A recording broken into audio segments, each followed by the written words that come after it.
ગામડાનો ધબકાર ચેનલના સૌ ખેડૂત મિત્રોને જય માતાજી. મિત્રો, એ 20 નવેમ્બરનો ગુરુવાર. કપાસની વાત કરીએ તો મુખ્ય આવકોવાળા યાર્ડ જોઈ લઈએ. પાછળથી આપણે દરેક યાર્ડના ભાવ અને આવકો જોઈશું. જસદણમાં 15,000 મણની આવક હતી, 1,000થી 1,460ના ભાવ હતા. રાજકોટમાં 37,000 મણની આવક હતી, 1,340થી 1,485ના ભાવ હતા. બાબરામાં 14,000 મણની આવક હતી, 900થી 1,538ના ભાવ હતા. વાંકાનેરમાં 10,000 મણની આવક હતી, 900થી 1,480ના ભાવ હતા. મોરબીમાં 21,000 મણની આવક હતી, 1,250થી 1,542ના ભાવ હતા. અમરેલીમાં 14,000 મણની આવક હતી, 700થી 1,538ના ભાવ હતા. હળવદમાં 29,000 મણની આવક હતી, 1,000થી 1,542ના ભાવ હતા.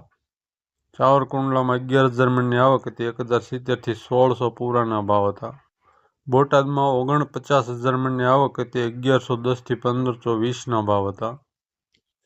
કુલ આખા ગુજરાતમાં 2,80,000 મણની આવક હતી. રૂગણાસડી 29 મેલાન્થાના 3.8 માઇકની ચરતેના 50 વધી 51,800થી 52,000 પૂરા હતા. કપાસિયાના ભાવ 660થી 410 હતા.